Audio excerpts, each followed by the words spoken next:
Our next guest will be attending the State of the Union tonight, Congressman Scott Desjarlais from Tennessee. Congressman, thanks for the time. Let's start with this same question we've asked a few before. What do you think America needs to hear from the president tonight?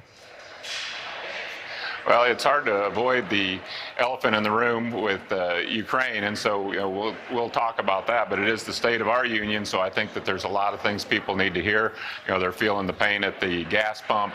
We want to know why we're not striving for our energy independence that we had not a long time ago. We've still got a crisis at the southern border that needs to be addressed. We've got crime issues, inflation issues. We've got issues within our schools. So there's a myriad of things that we need to talk about tonight. And I'm hoping to hear about that. We can't ignore COVID. That's I think everyone wants to put it in the rearview mirror, but we still have issues with vax mandates where people have lost their job 2 years into this thing.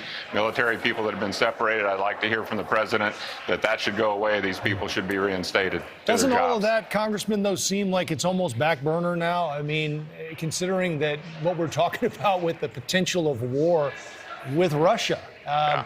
I mean, I guess my question is, should we now come together tonight in a way that would help the State of the Union and maybe look past politics? Yeah. Do you expect the Republican side to applaud him tonight? Well, I hope when it comes to unified America against Russia and helping Ukraine and the other European nations and really nations around the world that are rising up against this dictator who's invading, we definitely need to be on the same team. We can sit here and armchair quarterback what should have been done prior to the invasion, and those are valid arguments for future discussions. But right now, we need to be united behind our commander-in-chief, and we need to do everything we can to help the people of Ukraine. Right. What concerns you the most, Congressman, about what could be ahead? I mean, if the Russian army continues on this path and they do go into Kyiv, and let's say they leave it in ruins and there isn't anyone there to stop them and the Ukrainians can't hold up, what worries you the most about what could happen there? Well, we don't know Vladimir Putin. What's he doing this for? Is it legacy? Is it reunite the old Soviet Union?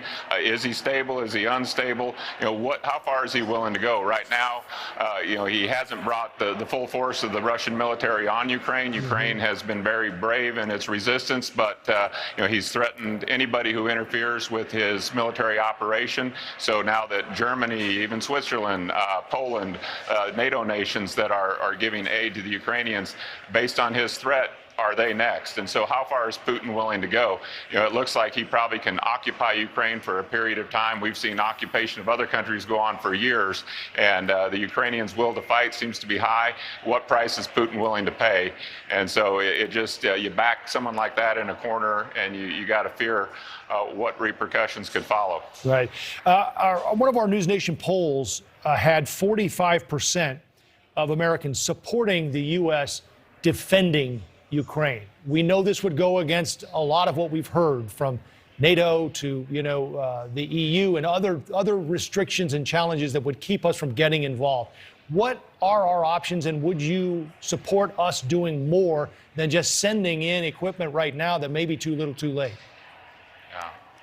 Yeah, it's a tough call. That's it's a difficult job to walk that line. We don't want to provoke a bigger response than is necessary, but at the same time, we can't allow a dictator to overthrow a sovereign country. So I think to this point, the European allies, the NATO allies are ramping up their support, and I think that they're sending a strong message to Putin. I think China's taking notice. Right. Obviously, they have similar ambitions for Taiwan, and so how we respond now is going to be key to how the world is viewed. But I think the response of the world right now has been really impressive, and I think it's sending a strong message that we need to unite against this form of aggression wherever it occurs. Right. Well, big night ahead for Congress. Representative Scott Desjarlais from Tennessee, we appreciate the time. Thank you.